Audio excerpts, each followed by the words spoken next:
Hi, my name is Dr. Caitlin Keller, and you are here to take the Bladder Health course, which is a beginner level course to help you and your child work through some bladder symptoms that maybe they've experienced for a long time or a short amount of time, and to help you find resolution and improvement and positive progress. I'm really glad that you're here, and I'm glad that you're trying to learn about how you can help your child or someone else in your life to improve their bladder habits. And so there is no background necessary to take this course. Anyone is welcome to take it, and you can learn and apply the skills as you find fit in your life.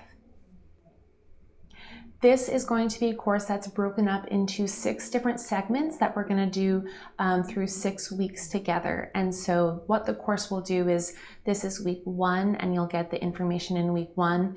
And then a week from now, the next week, the content will drop and you'll receive that information.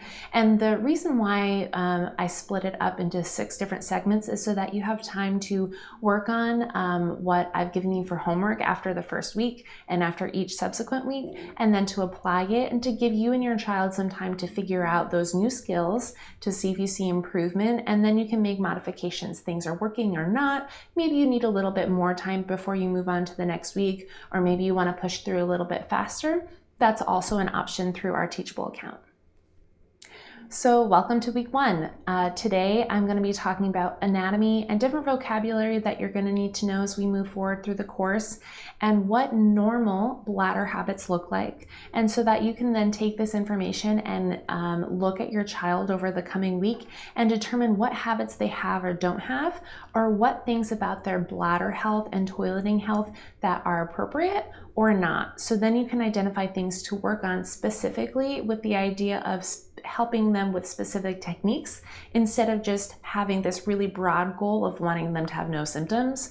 You really need to break it down and see specifically what your child is struggling with, because there are so many things that can go awry in terms of toileting health that it's really helpful to be able to make specific smaller goals instead of one large broad goal of getting better.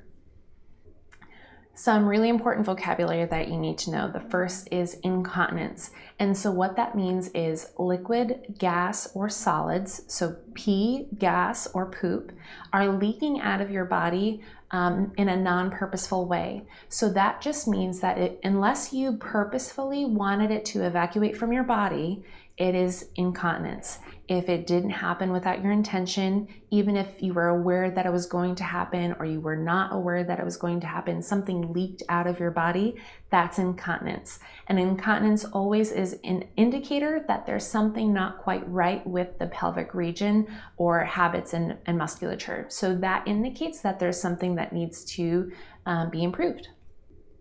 The bladder. The bladder is a hollow organ within our pelvis, and its job is to store urine and then to hold it until we're ready to be on a toilet, and then we can let that urine out. And so that bladder muscle is a really specific and unique muscle that we're not actually in control of, and I'll talk about that a little later in the course.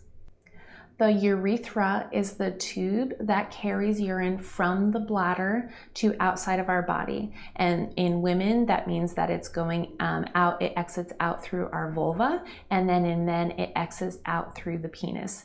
And both in men and women, that urethra passes through several sphincters and muscular layers that provide protection from leakage. And so that urethra, that tube, can be a place where pee can get stuck, there can be leakage, and so we're going to look at different ways that we can help improve those symptoms.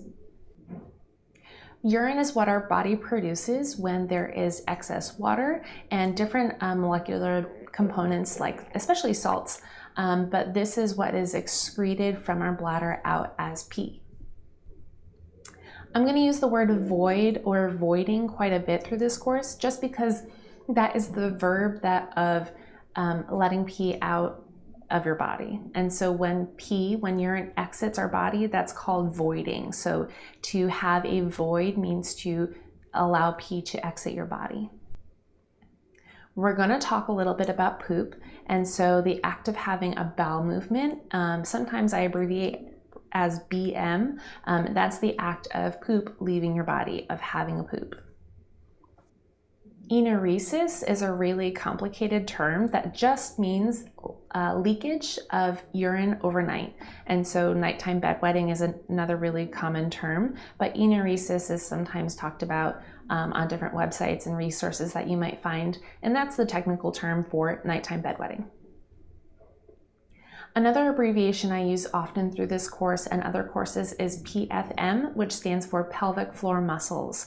And so when we talk about the muscles that contract to help us stay clean and dry during the day, and those muscles relax to let pee and poop out, that's pelvic floor musculature, also abbreviated as PFM.